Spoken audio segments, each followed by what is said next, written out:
आपके जीवन में भी एक कवच आपको प्राप्त हो। नारायण कवच का वर्णन हम कर रहे हैं। ओम हरिर्विदध्यान मम सर्वे रक्षाम न्यस्तांघ्रिपद्मः पतगेन्द्र पृष्ठे दरारि चर्मासिगदे सुचाप पाषाणदधानोष्टिगुणोष्टिबाहुः जले सुमां रक्षतु मत्स्यमूर्तिर्यादो गणेभ्यो वरुणस्य पासात् स्थले सुमाया वटुवामनो व्यात् त्रिविक्रमः खेवतु विश्वरूपः। ऐसे नारायण कवच का बड़ा अद्भुत वर्णन है और आप नारायण कवच बच्चों को पढ़ें, कल्याण होगा। इंद्र ने इसी कवच के बल पर दैत्यों का उद्धार कर दिया और गुरु विश्वरूप से यज्ञ कराया। विश्वरूप का सिर काट दिया इंद्र ने अहंकारवश। इन्होंने राक्षसों को आहुति क्यों दे दी? यज्ञ में धोखे से आहुति दे दी उन्होंने। वो विश्वरूप थे, सबको विश्वरूप भगवान में देखते थे, तो आहुति दे दी। इंद्र को बुरा लगा, सिर काट दिया। तब इंद्र को ब्रह्म हत्या लगी। तब इंद्र ने अपनी हत्या 4 लोगों में बांटी, स्त्री को, वृक्ष को, जल को। और वृक्षों को, स्त्री को, जल को और पृथ्वी को। पृथ्वी में बंजर भूमि के रूप में वो ब्रह्म हत्या, स्त्री में रज के रूप में, वृक्षों में गोंद के रूप में और जल में झाग के रूप में वही ब्रह्म हत्या नजर आती है। इंद्र ने 4 लोगों में ये ब्रह्म हत्या बांटी और इंद्र उस हत्या से मुक्त हो गए। तब विश्वरूप के पिता का नाम था त्वष्टा।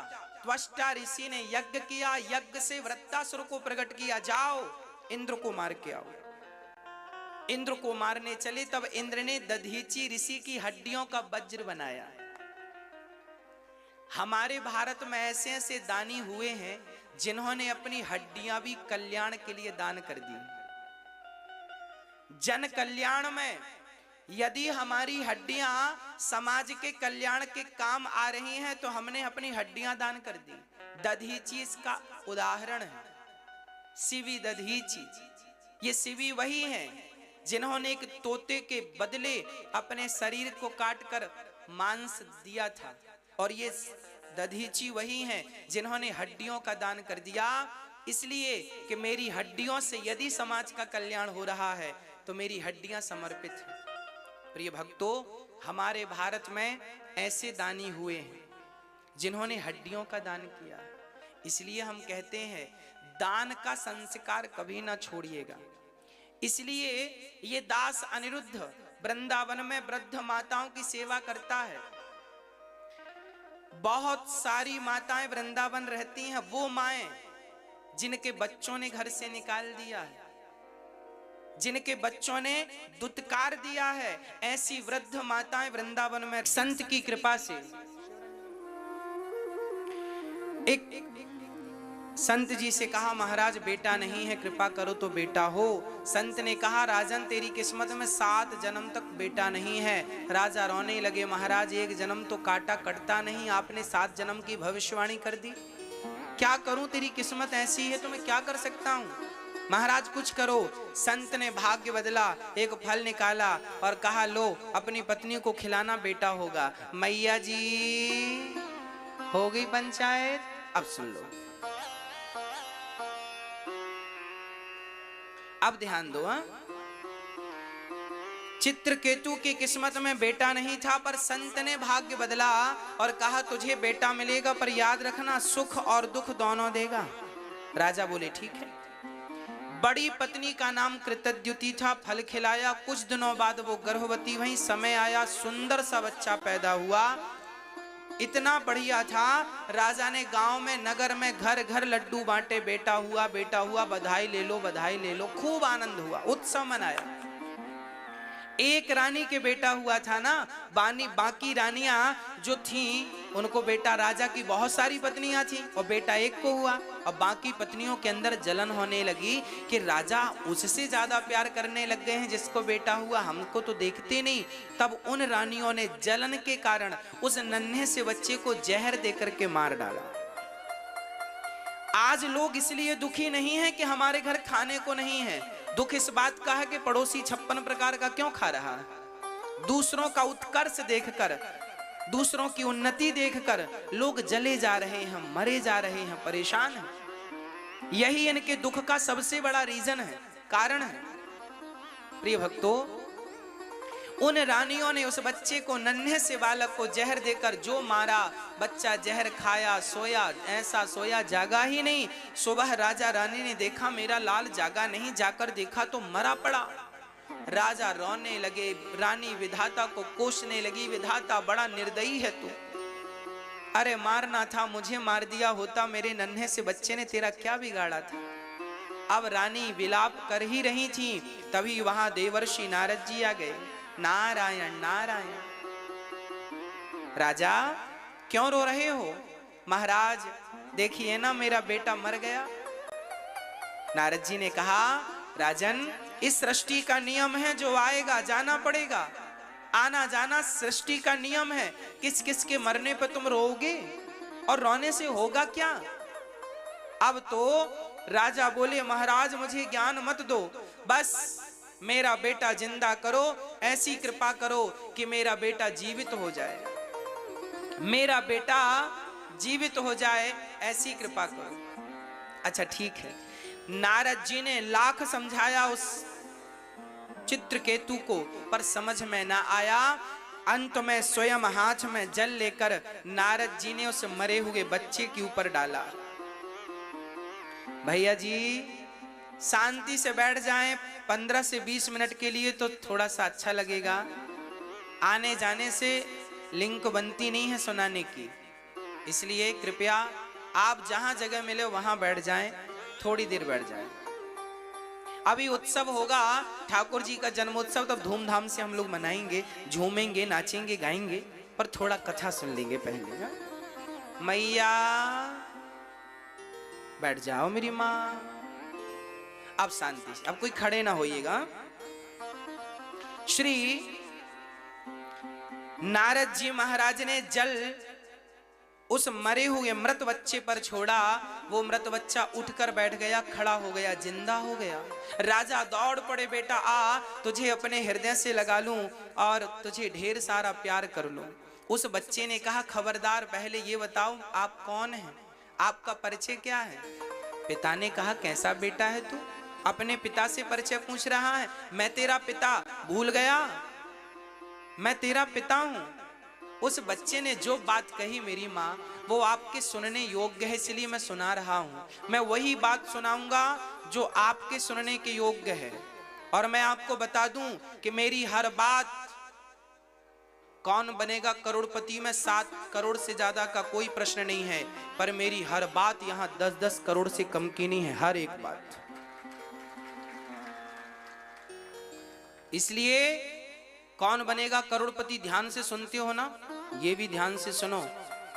वहां 7 करोड़ जीत जाओगे तो संसार का सुख मिलेगा, और मेरी एक बात पर अमल कर लोगे तो इस लोक से लेके उस लोक तक सुख मिलेगा।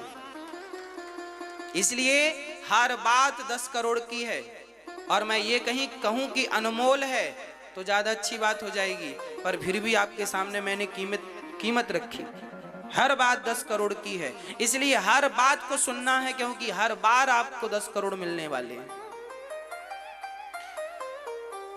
राजन, उस बच्चे ने कहा, पिताजी आप किस जन्म के पिता हैं? अरे मैं तेरा पिता हूं, इसी जन्म का। उस बच्चे ने कहा, पिताजी कितनी बार मेरा जन्म हुआ और कितनी बार आपका जन्म हुआ, किस जन्म का रिश्ता रखते हो? पिछले जन्म में मैं भिखारी था, तो मेरे द्वारा आपका और मेरा कोई हिसाब बाकी रह गया था, वो चुकाने आया था। क्या हिसाब बेटा? तब उस बच्चे ने कहा, पिताजी मैं पिछले जन्म में भिखारी था और आपके घर भीख मांगने आया था, तो आपने मुझे गेहूं का आटा और साथ में गाय का सूखा हुआ गोबर, ओपले, कंडे आपने मुझे दिए। मैंने नदी के किनारे उन ओपलों में, कंडों में आग लगाई, ध्यान नहीं दिया, उनमें ढेर सारी चींटियां थीं, आग लगा दी, सारी चींटियां जल के राख हो गई। और मैंने उसी आग से 5 रोटियां, जो आपने गेहूं का आटा दिया था उसको मैंने गूंथ कर रोटियां बनाई, तो 5 रोटियां बनी। मैंने पिछले जन्म में आपकी 5 रोटियां खाई थी, सो आपका इस जन्म में 5 वर्ष तक आपका बेटा बनके मैंने 5 रोटियों का हिसाब चुकाया है। और मैंने उन चींटियों को जला के मारा था, तो आज वही चींटियां आपकी पत्नियां बन के आई और आज उन्होंने मुझे जहर देकर के मारा है। मैंने तो भगवान को भोग लगाकर रोटियां खाई, तो एक जन्म में ही सबका हिसाब चुक गया, नहीं तो पिताजी ना जाने कितने जन्म लेके मुझे सबका हिसाब किताब अलग अलग चुकाना पड़ता। भगवत कृपा से एक जन्म में सबका हिसाब चुक गया। ये तो रही भागवत की कथा। अब ये कथा व्यास जी ने इस भागवत में क्यों रखी है, इस कथा से हमें और आपको क्या मैसेज मिलता है, क्या शिक्षा मिलती है, इस कथा को सुनने और सुनाने से हमारा क्या फायदा है। आओ हम अपने फायदे की बात करें। ये हमारे लिए एक मैसेज है। जो हम लोग कहते रहते हैं ना, ये मेरा बेटा है, ये मेरी बेटी है, आप बहुत ध्यान से सुनिएगा, गंभीर होकर सुनिएगा। इस दुनिया में कोई किसी का नहीं है। हाँ, ये जो पत्नी है, पुत्र है, परिवार है, ये जो हमारे रिश्ते हैं, ये सब पिछले जन्म का हिसाब किताब चुकाने आए हैं सब लोग। जिस दिन जिसका हिसाब चुकेगा उस दिन उसकी छुट्टी। अच्छा ये बताओ, मैं आपके नगर में आया हूं कितने दिन के लिए? ओनली 7 दिन के लिए। आपको कथा सुनाऊंगा, 7 दिन बाद कहां जाऊंगा? वहीं तो जाऊंगा जहां से आया हूं। हाँ, बस मैं 7 दिन केवल आपको कथा सुनाने आया हूं, अपना कर्तव्य पूरा करने आया हूं, पूरा करूंगा, वहीं चला जाऊंगा जहां से आया हूं। उसी तरह आप और हम इस संसार में कोई 25 साल, कोई 50 साल, कोई 100 साल के लिए आए हैं कुछ कर्म करने, अपने अपने काम लेकर। जिस दिन वो काम पूरे हो जाएंगे उस दिन जैसे मैं 7 दिन बाद वापसी, ऐसे आप और हमारी भी वापसी हो जाएगी, रियल वाली। ये संसार किसी का है नहीं। अब देखो, आप कहेंगे महाराज जी हमारा बेटा है तो, अरे भाई बेटा तुम्हारा है, तुम्हें मिला है कुछ दिनों के लिए। अब जैसे मुझे मिला है कुछ दिनों के लिए। अच्छा, जिस प्लॉट पे आप बैठे हैं, जिस जगह पे, ये जगह मेरी थोड़ी है, पर देखो हम बैठ के कथा सुना रहे हैं, है नहीं हमारी, पर बैठ के सुना रहे हैं। आप सुन रहे हैं, आप भी सुन रहे हैं, हम सुना रहे हैं।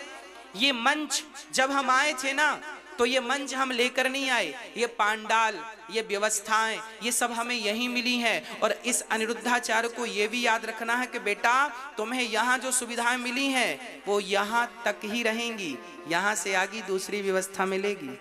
बस ये याद रखो, यहाँ जो तुम्हें मिला है बेटी बेटा, वो सब यहीं के लिए है, यहाँ से आगे के लिए दूसरी व्यवस्थाएं हैं। इस संसार में 7 दिन बाद जब मैं जाऊंगा तो टेंट लेकर जाऊंगा क्या? ये प्लॉट उठा के ले जाऊंगा क्या? 7 दिन बाद जब जाऊंगा तो जो यहाँ मिला था सब यहाँ का यहीं रह जाएगा। उसी प्रकार जब आप इस दुनिया से जाओगे तो तुम्हें जो जो यहाँ मिला है सब यहीं का धरा रह जाएगा। बस ये समझो कि हम सब यात्रीगण हैं। आप ट्रेन की यात्रा करते हैं, एक स्टेशन आया तो आपकी सामने वाली सीट का व्यक्ति उतर गया, तो उसी सीट में उसी स्टेशन से दूसरा व्यक्ति चढ़ गया। एक उतर रहा है और ट्रेन चल रही है, फिर उतरी, फिर रुकी, तो आगे उनका स्टेशन आया, वो उतर गए, दूसरा चढ़ गया। आगे आपका भी स्टेशन आएगा और आपको भी एक दिन उतरना पड़ेगा। ये जिंदगी ऐसी यात्रा है मेरी माँ। एक स्टेशन आता है तो घर के बुजुर्ग लोग उतर जाते हैं, तभी बहू को बेटा हो गया, नाती चढ़ गया, दादाजी उतर गए। जिसका स्टेशन आ गया सो उतर गया, जिसका स्टेशन आ गया चढ़ गया। ये जिंदगी एक रेल की यात्रा है, एक चढ़ रहा है, एक उतर रहा है, एक आ रहा है, एक जा रहा है। आज के 100 साल पहले आप में से कोई था तो बता दो। आज 2021 से 100 साल पहले कोई था आप में से और मुझ में से? था कि नहीं? हाँ या ना? कोई नहीं था। और आज के 100 साल बाद भी क्या आप में से, हम में से कोई बचेगा? ना तो 100 साल पहले हमारी सत्ता थी, ना तो 100 साल बाद हमारी सत्ता रहेगी। कहानी केवल ये बीच के 100 साल की है। और 100 साल भी क्या कहूँ, 80 कहूँ तो ठीक है। हाँ, ये 100 साल 80 साल में व्यक्ति ऐसा मानता है सब मेरा है, सब मेरा है, सब मेरा। अरे पागलों की तरह व्यवहार ना करो। ना तुम्हारी पत्नी है, ना तुम्हारा पुत्र है, ना तुम्हारा परिवार है।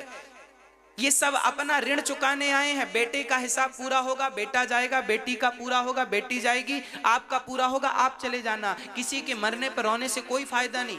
बेटा चला गया, बेटी चली गई, पत्नी चली गई, पति चला गया, अरे आया है सो जाएगा। राजा रंग फकीर एक सिंहासन चढ़ चला, एक बंधा जंजीर, बचा कौन? नाम तो बताओ। किसकी सत्ता रह गई? किसकी हस्ती बची है? सबकी तो मिट्टी में मिल गई। और आपकी भी कितने दिन रहेगी? एक दिन दीवार में टंगे नजर आओगे, एक माला पहने हुए दक्षिण तरफ। हाँ या ना?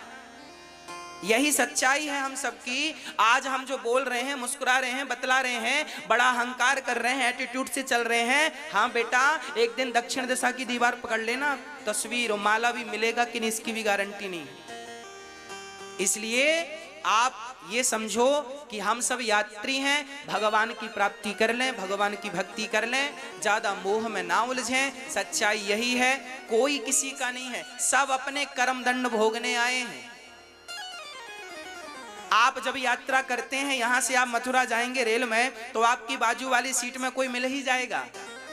ऐसे पत्नी मिल गई, बच्चे मिल गए, आप बातचीत करो, बोलो, बताओ, ठीक है, पर आसक्त ना हो जाओ। नहीं नहीं, अब मैं तुम्हारे बिना कैसे रहूंगा। अरे पागल, पहले कैसे थे? जब पत्नी नहीं मिली थी तब भी तो जिंदा थे। अच्छा, जब आपका जन्म हुआ था तब पत्नी थी, तब बेटा था, तब भी तो आप जिंदा थे। और बाद में पत्नी मिली और बेटा मिला, और आप ऐसे आसक्त हो गए, कह रहे हैं बेटों के बिना कैसे रहेंगे, पत्नी के बिना कैसे रहेंगे, पति के बिना कैसे रहेंगे। अरे वैसे ही रहो ना जैसे इनके पहले थे। इनके पहले भी तो जिंदा थे, कौन से मर गए थे? ये मोह, यही मोह नरक ले जाता है। आप लोग कहते हैं हमारा क्या होगा, अब तो वो है नहीं। अरे भाई, पहले कैसे थे? तुम छोटे थे, 10 साल के थे, 20 साल के थे शादी के पहले, तब मौत से थे कि नहीं? वह मस्ती कहां गई आपकी?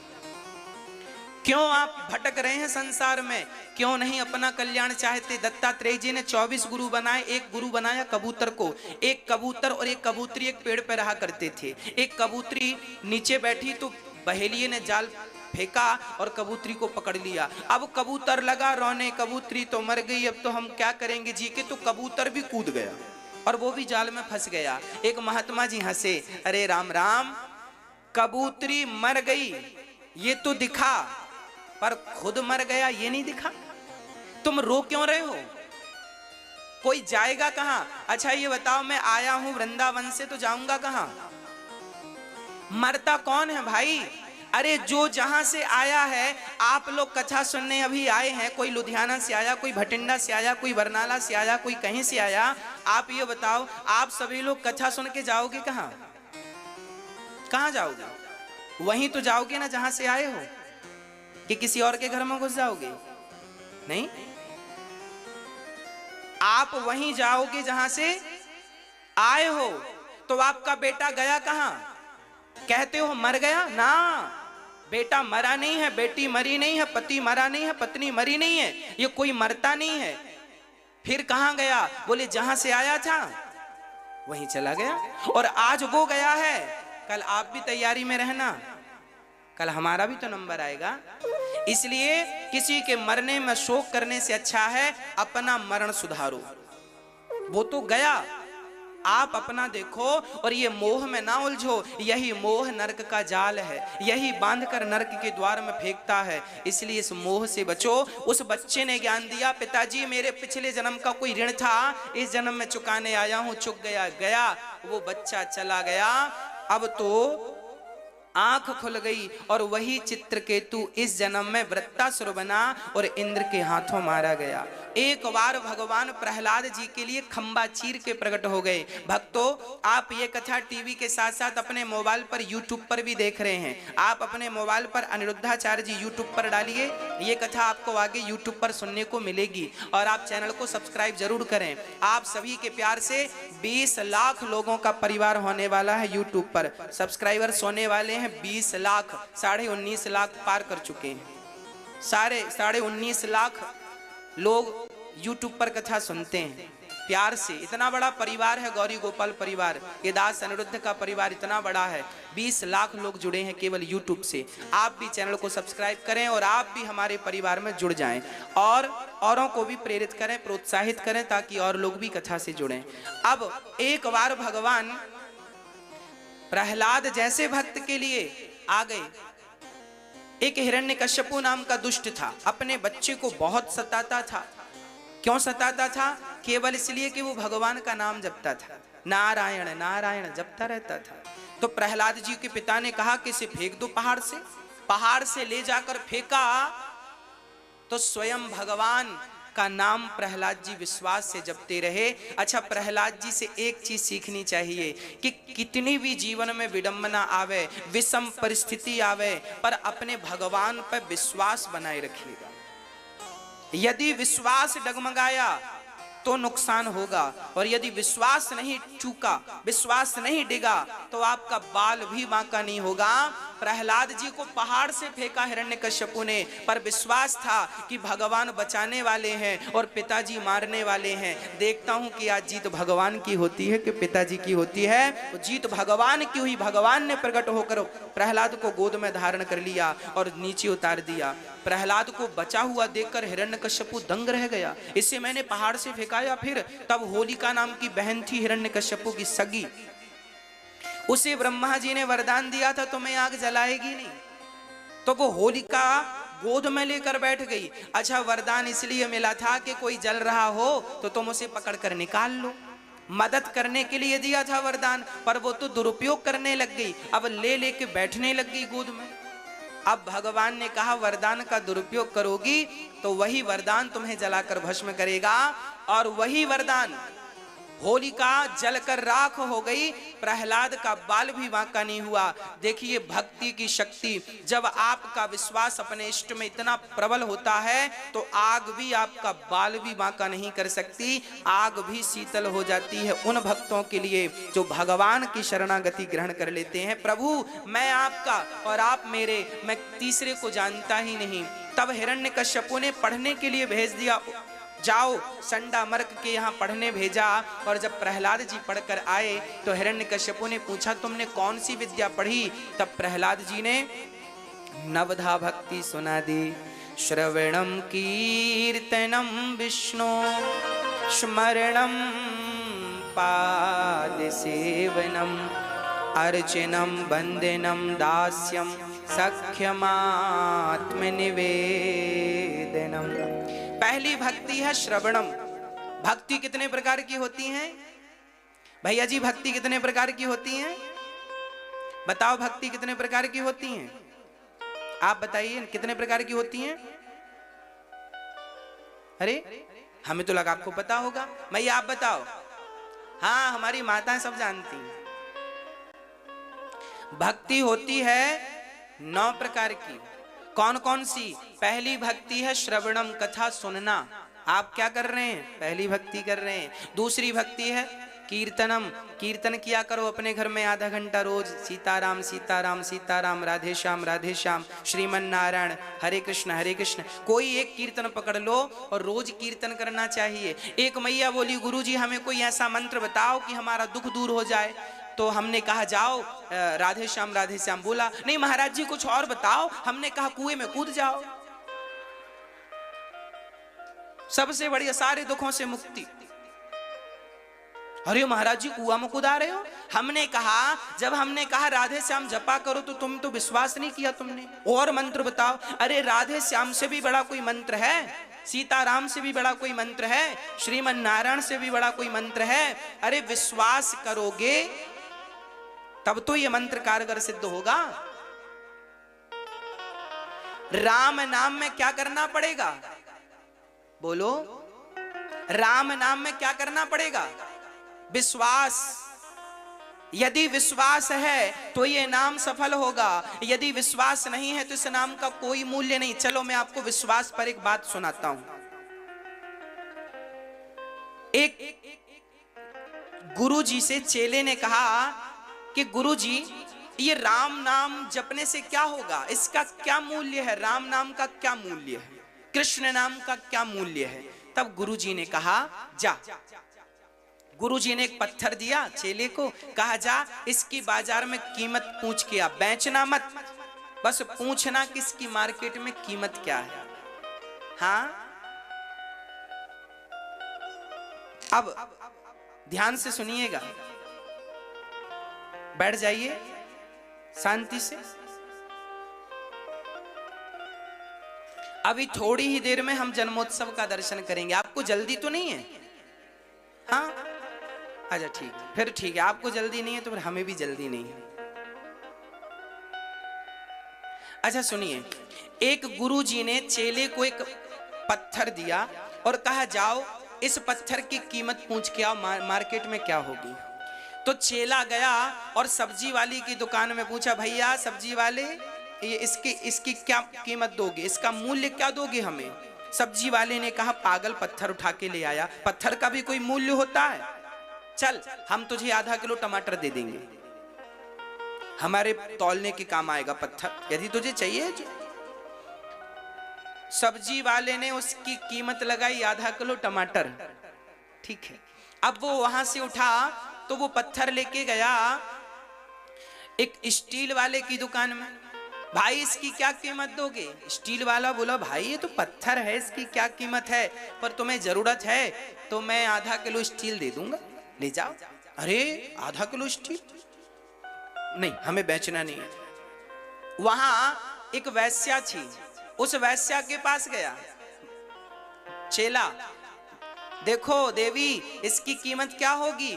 वैश्या ने कहा, इसकी कीमत हम क्या जाने, इसकी कीमत तो कोई जौहरी बताएगा, हम तो इसकी कीमत जानती ही नहीं, हमारा ये काम ही नहीं है, हमारा तो काम ही अलग है।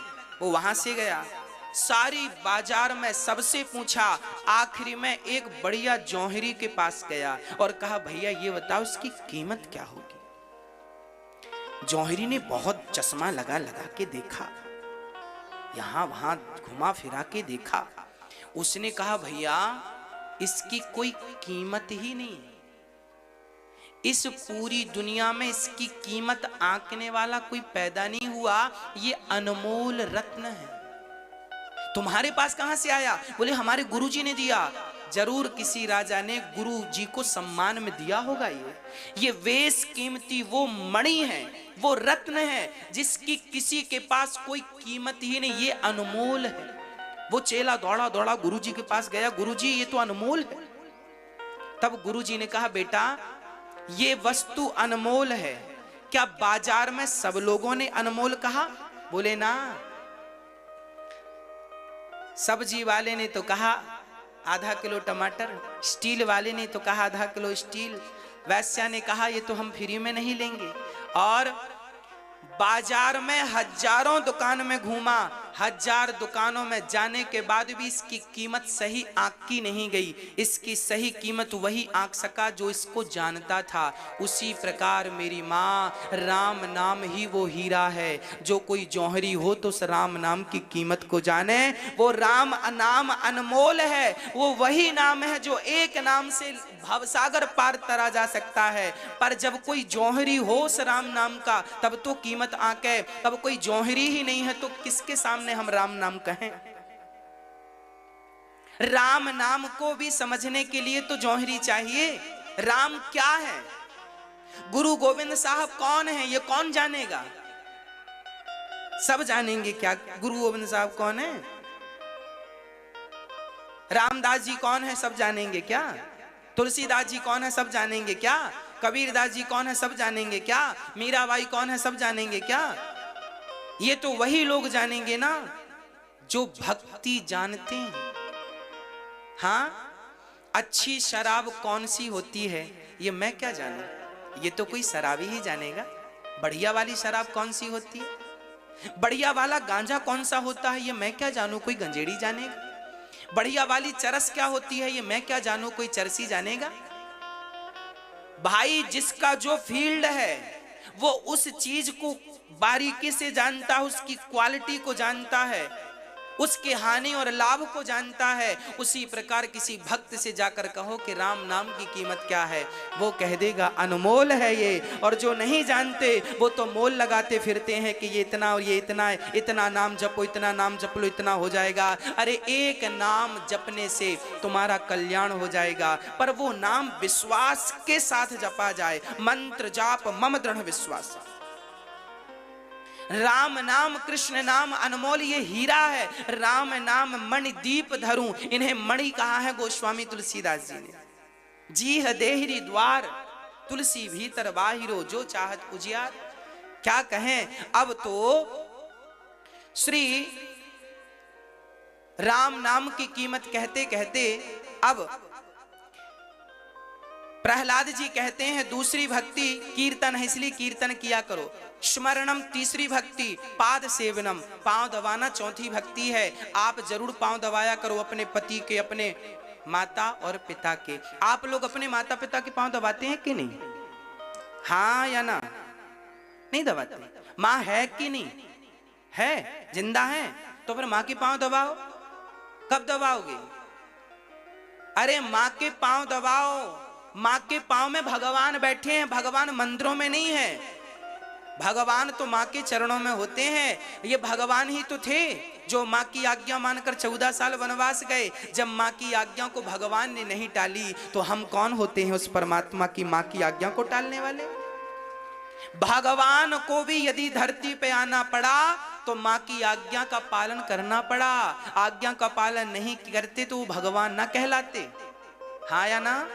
हाँ, राम की 3 माएं थी, तीनों के पांव दबाते थे। पढ़िए रामचरितमानस में लिखा है, प्रातः काल उठ के रघुनाथा, आगे आप बोलो, मात पिता गुरु ना वही माथा। सवेरे उठ के राम जी अपनी माँ के, पिता के, गुरुजनों के प्रणाम करते थे और सोने के पहले माता के, पिता के चरण दबाते थे राम जी। माँ के चरणों में भगवान होते हैं, इसलिए पांव छूने की परंपरा है। माथे को माथे से टिकाने की परंपरा नहीं है, माथे को चरणों में रखने की परंपरा। अच्छा, पांव ही क्यों छुए जाते हैं? माथा क्यों नहीं छुआ जाता? क्योंकि माइंड तो यहां होता है, बुद्धि तो यहां पांव में होता क्या है। पर पांव छूने की परंपरा है, माथा छूने की परंपरा तो नहीं है। छाती छूने की भी परंपरा नहीं है, पेट छूने की परंपरा भी नहीं है, पांव छूने की परंपरा है। पांव क्यों? क्योंकि पांव में भगवान नारायण का वास होता है। हमारे शरीर के हर अंग में देवताओं का वास होता है। हाथ के देवता इंद्र हैं, चंद्रमा बुद्धि के देवता हैं, ब्रह्मा जी मन के देवता हैं। चंद्रमा मन के देवता चंद्रमा, बुद्धि के देवता ब्रह्मा जी। परंतु पांव के देवता कौन है? बोले चरणों के देवता स्वयं भगवान नारायण है। भगवान को पाना हो तो कहाँ मिलेंगे? संपूर्ण शरीर में भगवान नहीं, केवल चरणों में भगवान का वास होता है। चरणों को इसलिए छुआ जाता है क्योंकि ये प्रणाम जो तुम किसी को करते हो, वो प्रणाम उस व्यक्ति को नहीं होता, वो प्रणाम भगवान को होता है। वो प्रणाम भगवान को होता है, इसलिए प्रणाम कीजिए। जैसे आज अमेरिका यदि हमारे भारत के प्रधानमंत्री को गाली दे दे तो वो गाली केवल प्रधानमंत्री को नहीं होगी, वो गाली 135 करोड़ लोगों को होगी। क्योंकि 135 करोड़ लोगों की भूमिका में इस समय प्रधानमंत्री जी हैं। हाँ या ना? यदि प्रधानमंत्री का किसी देश ने अपमान कर दिया तो वो अपमान प्रधानमंत्री का नहीं माना जाएगा, वो तो संपूर्ण भारत वर्ष का अपमान माना जाएगा। उसी प्रकार जब आप किसी को बेइज्जत करते हैं, बेइज्जती करते हैं, तो वो बेइज्जती उस व्यक्ति की नहीं करते, बल्कि उस व्यक्ति को बनाने वाले परमात्मा की आप बेइज्जती करते हैं। और जब आप किसी का सम्मान करते हैं तो उस व्यक्ति का सम्मान, जब हमारे देश के प्रधानमंत्री का सम्मान किसी और देश में होता है तो वो सम्मान प्रधानमंत्री का नहीं है, वो सम्मान हमारे संपूर्ण भारत का होता है। उसी प्रकार जब आप किसी व्यक्ति का सम्मान करते हैं, अपनी माँ का, पिता का, पति का, अतिथि का, किसी जरूरतमंद का सम्मान करते हैं, तो वो सम्मान साक्षात परमात्मा का सम्मान माना जाता है। वह ईश्वर है, ईश्वर की सृष्टि है वो। इसलिए परमात्मा मानकर सेवा कीजिएगा सबकी। हाँ, सेवा, पांव दबाना सेवा है। लक्ष्मी जी सदा नारायण के पांव दबाती हैं। जिस घर की स्त्री सदा अपने पति के चरण दबाती है उस घर में कभी लक्ष्मी की कमी नहीं होती। इसलिए सदा पत्नियों को पति के पांव दबाना चाहिए, सदा पुत्रों को अपने माता पिता के पांव दबाना चाहिए और पांव दबाकर ही सोना चाहिए, बढ़िया नींद आएगी। कहते हैं भगवान का आशीर्वाद टाला जा सकता है पर माँ की दुआ नहीं टाली जा सकती। माँ की दुआ कभी खाली नहीं जाती, ये बात भगवान से टाली नहीं जाती। और बर्तन मांज कर 4 बच्चों का पेट भर देती है माँ, उन 4 बच्चों से एक बूढ़ी माँ पाली नहीं जाती। यही तो दुर्भाग्य है, 4 बच्चों से एक माँ नहीं पाली जाती। इसलिए तो दास अनिरुद्ध को माँ की सेवा के लिए आगे आना पड़ा। इसलिए कहता हूं अपनी माँ को पहचानिए। कल को माँ मर जाएगी तो रोगे कि माँ मर गई, माँ मर गई, माँ मर गई, और फिर बाद में तस्वीर ढूंढते फिरोगे और दिया जलाते फिरोगे। अरे जिंदा है तो हंसा लो ना उसे, सेवा कर लो ना उसे। मरने के बाद तो जमाना आरती उतारता है भाई, फॉर्मेलिटियां ना किया करो रिश्तों में। आज ना सारी लोग फॉर्मेलिटी में निर्भर हैं, सब मरने के बाद ही रोने पहुंचते हैं, जिंदा में कोई सहारा देने नहीं जाता। मर जाए आदमी तो शॉल चादर सब उड़ाते हैं, जिंदा है तो एक रुमाल भी जरूरत पड़ने पे नहीं देते, एक नन्हा सा कपड़ा नहीं देते, और मर जाने पे शॉल चादर सब उड़ाते। क्या कहें भाई, ये रिश्ते फॉर्मेलिटी ना बने, नहीं तो दुर्गति हो जाएगी। हाँ, 5वीं भक्ति है भगवान का नाम जपना, 6वीं भक्ति है सरल हो जाना, 7वीं भक्ति है सब में भगवान का दर्शन करना, 8वीं भक्ति है संतोष करना, और 9वीं भक्ति है भगवान के चरणों में आत्मसमर्पण कर देना। प्रभु मैं तेरा हूं तू मेरा है। जब अपराधी पुलिस के सामने आता है, हमारे देश की मिलिट्री के सामने आता है, जवान के सामने आता है आतंकवादी, तो क्या कहता है आतंकवादी? हमारा जवान कहता हाथ खड़े करके आ जाओ, तो आतंकवादी सरेंडर कैसे करता है? ऐसे हाथ खड़े करके कैसे करता? हाँ, गोली मत चलाना, हमारे हाथ उठा के आता। जैसे एक अपराधी हाथ उठाकर सरेंडर करता है, आप भी दोनों हाथ उठाकर भगवान के सामने सरेंडर कर दीजिए। प्रभु मैं आपकी शरण में आ रहा हूँ, आपका हो रहा हूँ, अब मुझे और किसी की शरण में जाना ना पड़े, और किसी की शरण में ना जाना पड़े, किसी के सामने ये हाथ ना फैलाने पड़े। एक बार ये हाथ भगवान के सामने फैला दो, और इस प्रार्थना से फैलाना कि प्रभु आपके बाद अब ये हाथ किसी के सामने फैलाने की जरूरत ना पड़े। समर्पण कर दो, प्रभु मैं तेरा हूं तू मेरा, बस इतना ही तो कहना है, बात खत्म हो जाएगी। जिस दिन आप समर्पण कर देंगे सारा समस्या, सारा झगड़ा खत्म हो जाएगा। पर हम कह ही नहीं पाते कि प्रभु मैं आपका हूं। प्रहलाद को उठाकर पटक दिया हिरण्यकश्यपु ने, बोल कहां है तेरा भगवान? प्रहलाद जी ने कहा इस खंबे पे भी है, यहां भी है। खंबे पर है? हाँ। एक प्रहार किया, खंबा चकनाचूर हो गया और नरसिंह भगवान प्रकट हो गए। नरसिंह भगवान ने पकड़ लिया हिरण्यकश्यपु को। कौन हो आप? नरसिंह भगवान से पूछा। नरसिंह भगवान बोले मैं तेरी मृत्यु हूं। अच्छा। हिरण्यकश्यपु बोला मैं ना दिन को मरूंगा ना रात के मरूंगा। भगवान बोले ना ये दिन है ना रात है, संध्या की बेला यही समय था, अब तो मरेगा। बोले ना इंसान से मरूंगा ना शैतान से ना जानवर से। भगवान बोले ना मैं शैतान हूं ना जानवर हूं ना इंसान हूं, आधा तो नर है आधा तो सिंह है, नरसिंह हूं। ऐसा मेरे जैसा कहीं देखा है? तेरे लिए विशेष डेवलप किया है, अब तो मरेगा। बोले अभी भी नहीं मरूंगा। बोले ना अंदर मरूं ना बाहर मरूं। भगवान बोले मैं देहरी पर बैठा हूं द्वार पर, अब तो मरेगा ना, ये अंदर है ना मध्य। बोले अभी भी नहीं मरूंगा, ना अस्त्र से मरूं ना शस्त्र से मरूं ना जड़ से मरूं ना। देखिए कितना चतुर है ये हिरण्यकश्यप। कहता है ना अस्त्र से मरूं ना शस्त्र से ना जड़ से ना चेतन से। जड़ अर्थात बाण धनुष ये सब जड़ वस्तुएं हैं, और चेतन सुदर्शन ब्रह्मास्त्र ये चेतन अस्त्र हैं। तो ना जड़ अस्त्र से मरूं ना चेतन अस्त्र से मरूं। अब मारो, अब कैसे मारोगे? तब भगवान ने कहा ये नाखून ना ये जड़ है ना ये चेतन है। अच्छा नाखून हमारे ना जड़ होते हैं ना चेतन, कैसे? देखिए इनको काट देने से दर्द भी नहीं होता और ये बढ़ते भी हैं। तो बढ़ते इसलिए हैं क्योंकि चेतन है, और दर्द इसलिए नहीं होता क्योंकि जड़ है। जड़ भी है और चेतन भी है। यहां से बाहर होने के बाद ये जड़ हो जाते हैं और यहां जुड़े हैं तब तक चेतन है। तो ये जड़ भी है और जड़ भी है और चेतन भी, और जड़ भी नहीं और चेतन भी नहीं है। तो आज नरसिंह भगवान ने नख से मारा है और जो हाथों पर प्रहार किया छाती से और हाथों को निकालकर गले की माला बनाई। कितना भी चतुर क्यों ना हो, आप कितने भी चतुर क्यों ना हो, पर मौत से नहीं बच सकते। हिरण्यकश्यपु ने आज लाख प्रयास किया वरदान मांग मांग के कि मैं बोला मैं 12 महीने में किसी महीने नहीं मरूं। लो भगवान बोले 13वां महीना चल रहा, पुरुषोत्तम महीना तो मरेगा। बोले ब्रह्मा के बनाए किसी आदमी से नहीं मरूं। भगवान बोले ब्रह्मा को मैं बनाता हूं, ब्रह्मा मुझे नहीं बनाता, अब तो मरेगा। कितना चतुर बनेगा जीव, उस परमात्मा से चतुर हो जाएगा क्या जिसने तुम्हें बनाया। इसलिए चतुराई ना चलाया करो। हिरण्यकश्यपु रावण जैसों की चतुराइयां धरी की धरी रह गईं। इन जैसा चतुर कौन रहा होगा। इसलिए भगवान चतुर को नहीं सरल को मिलते हैं। आज भगवान हिरण्यकश्यपु को मारकर प्रहलाद पर कृपा करते हैं और प्रहलाद जैसे भक्तों की रक्षा करते हैं। बोलिए नरसिंह भगवान की जय। एक बार भगवान ने हाथी की रक्षा करने के लिए हरि का अवतार धारण किया। समुद्र मंथन में धनवंतरी मोहिनी कच्छप 3 अवतार धारण किए। फिर 52 बन के आए राजा बलि के लिए। और एक बार तो भगवान राम बनकर आए दशरथ जी के यहाँ सूर्य वंश में। राम ने जन्म लिया, अद्भुत लीलाएं की, रावण इत्यादि को मारा। मैं राम कथा विस्तार से कल सुनाऊंगा। राम 14 साल के लिए ही वनवास क्यों गए थे, 15 साल के लिए क्यों नहीं, या 20 साल के लिए कह ये भी तो बोल सकती थी 20 साल का वनवास, या ये कह देती 10 साल का वनवास। 14 साल का ही क्यों, 14 साल का ही वनवास क्यों हुआ राम जी का, इस प्रश्न पर कल प्रकाश डालेंगे। आइए अब हम राम जी राजा बने, सिया जी रानी बनी, राम कथा कल विस्तार से होगी। अब हम कृष्ण जन्मोत्सव की ओर आपको लिए चलते हैं।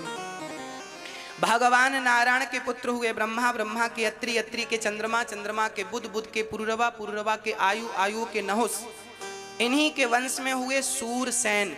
राजा सूरसेन के बेटे हुए हैं वसुदेव जी। वसुदेव जी का विवाह माता देवकी से संपन्न हुआ। कंस की चचेरी बहन है ये देवकी। अब विदा करके जा रहा था तभी आकाशवाणी होगी, कंस जिसको विदा कर रहा है उसका 8वां गर्भ तेरा काल बनेगा। इंद्र घबरा गया, तलवार निकाल के बहन की गर्दन काटना चाहा। तब कहा वसुदेव जी ने हम तुम्हें पुत्र ला कर देंगे, तुम इसे हानि ना पहुंचाओ। जेल में बंद कर दिया।